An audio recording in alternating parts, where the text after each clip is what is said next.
A man found a piece of foam in his garage and almost threw it in the trash. That decision, or rather, the one he almost made, turned into a billion-dollar empire. This is the story of Aaron Krause, a broke, desperate inventor with maxed-out credit cards and a failing business. He would go on to land the single largest deal in Shark Tank history, but not the way you think. By the end of this video, you'll know the invention that almost never existed, the deal that almost didn't happen, and the twist that made everything possible that nobody ever talks about. I've spent weeks going through investor filings, interviews, and court documents on this one. What I found surprised me. It's 2008. Aaron Krause owns a car detailing business in Pennsylvania. Business is rough. The financial crisis is gutting consumer spending. He'd been trying to solve one specific problem, buffing pads that scratched car paint. So he started experimenting with foam polymers in his garage. He actually filed for a patent on his car buffing pad design. The patent office rejected it, twice.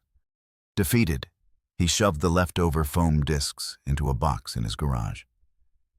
And there they sat, for months, useless. Or so he thought.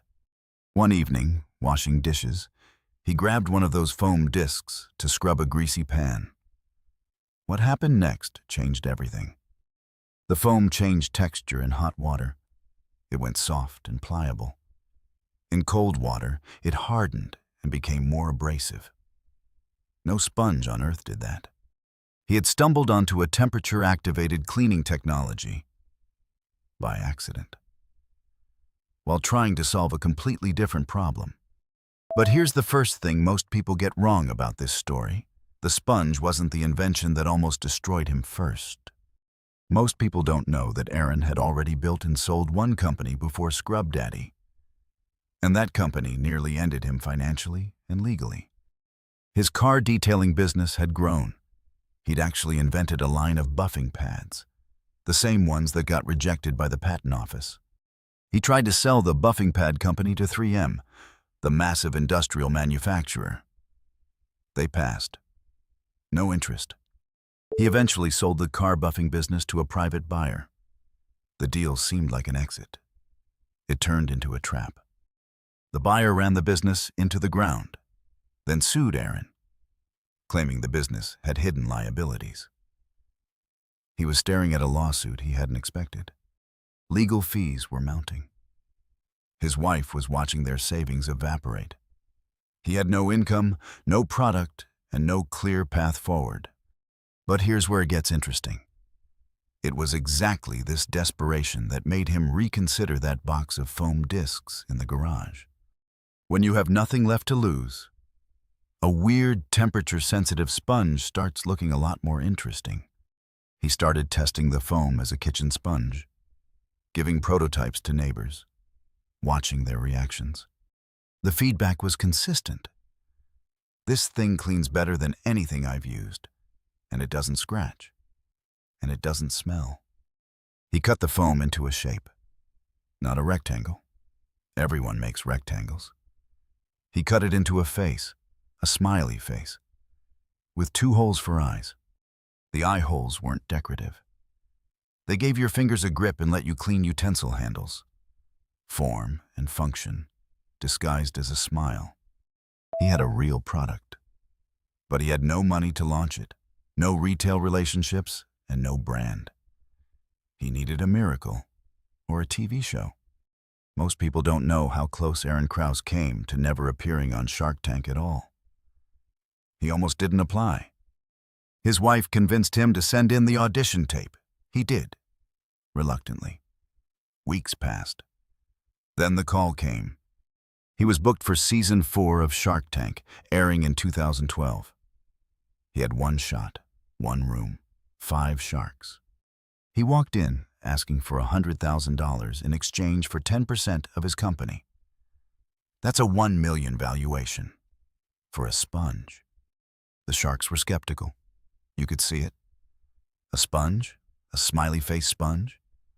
What exactly are we supposed to get excited about here? Then Aaron demonstrated the temperature trick: hot water, cold water, The texture shift you could see and feel across the room.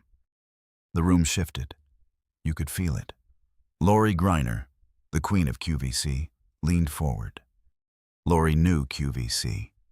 She knew what sold, and she had sold hundreds of products that way. This one had something different, a story that demonstrated itself. I saved the most important part for right here. What Lori offered him was not what he asked for. It was 4 times bigger. Lori offered $200,000 for 20%. Double the money, double the equity. Aaron hesitated for only a second. He took the deal. The crowd cheered. Aaron looked like a man whose lungs had just started working again. Within 18 hours of that episode airing, Scrub Daddy had sold out its entire inventory on QVC. The phones didn't stop ringing. It was the most successful QVC debut in the show's history at that point. But this was just the beginning. And the story was about to get much more complicated. Here's what nobody talks about. The Shark Tank deal, the money, the exposure, the QVC debut. None of that is what made Scrub Daddy a billion-dollar brand. What made it a billion-dollar brand was a patent. The same type of patent that had failed Aaron once before. But this time, it worked.